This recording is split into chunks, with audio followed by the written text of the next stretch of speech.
A girl who was once known to the world simply as the rapper from Blackpink is about to do something no K-pop solo artist, male or female, has ever pulled off. In a single calendar year, she is set to headline 7 major global music festivals. And the number itself isn't even the most surprising part of this story. What's actually surprising is what industry insiders are saying behind the scenes, that this might only be the beginning. Let's lay out exactly what we're talking about. Jennie is now confirmed for Governor's Ball in New York, Roskilde Festival in Denmark, Opener Festival in Poland, Mad Cool Festival in Spain, Lollapalooza in Chicago, and Summer Sonic in Japan. 6 confirmed bookings spanning 3 continents, and reports suggest a 7th is already in the works. No female K-pop soloist has ever assembled a festival run anywhere close to this scale in a single year.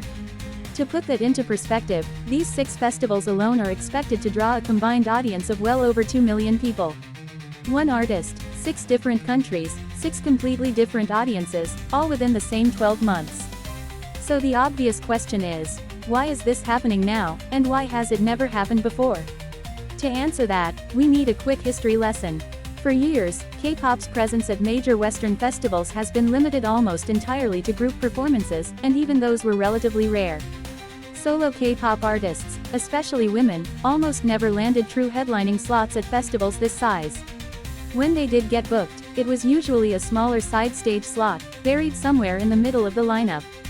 Jennie started chipping away at that pattern after the release of her album Ruby. But the real turning point came on June 7, when she headlined Governor's Ball in New York, the first time any female K-pop soloist had ever taken a true headlining slot at a festival of that size.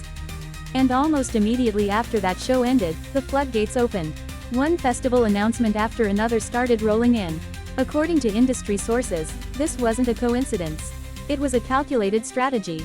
Here's the logic behind it. A single successful headline performance convinces an audience. But to convince a festival organizer to hand over a top billing slot, you need something more concrete, proof that an artist can actually move tickets. Booking decisions at this level are financial bets, not just creative ones. And that's exactly what makes Lollapalooza Chicago such a significant data point in this story. Getting top billing at Lollapalooza isn't easy. It's one of the stages where the biggest names in global pop and rock compete for space. Jennie's name appearing there means the organizers are confidently betting that her fanbase extends far beyond the K-pop bubble, deep into mainstream North American ticket buyers, and the numbers back that bet up. Jennie's solo catalog, Like Jennie, Mantra, and her viral remix of Tame Impala's Dracula, has pushed her well past the typical K-pop audience and straight into mainstream Western charts and playlists. But here's a detail that a lot of casual fans completely miss. Roskilde and Opener aren't just big festivals, they're 2 of the most respected, alternative-leaning festivals in all of Europe. These aren't lineups built around mainstream pop appeal. These are lineups curated around artistic credibility, built by organizers who are notoriously selective about who gets a slot. Which means Jennie isn't just being booked as a viral K-pop star anymore.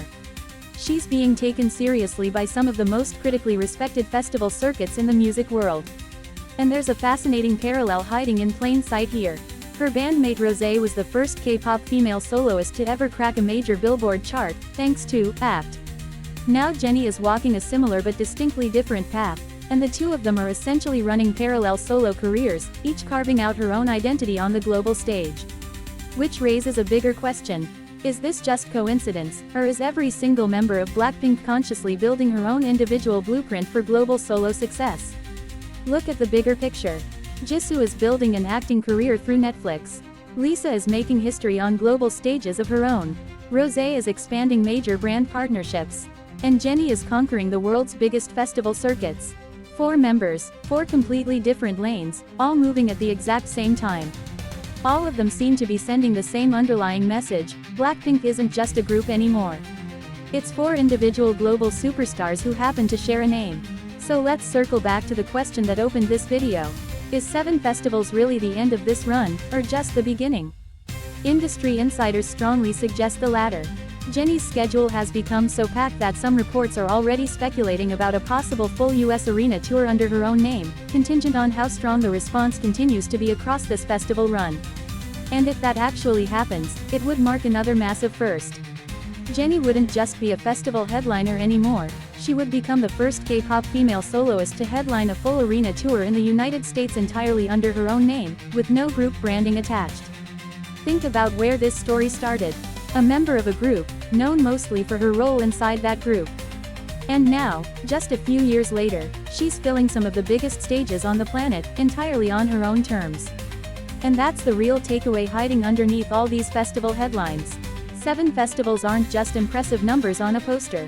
They're proof that the next chapter of K-pop's global story might not be centered on groups at all, it might belong to individual artists who built their own identities and carried their own names onto the world's biggest stages. Jennie, by every indication, is just getting started. Which leaves one bigger question worth sitting with. If her solo empire keeps growing at this pace, will Blackpink ever find the time to come back together as a full group, or is every member slowly building a world too big to fit back into one stage? That's exactly what we're getting into next.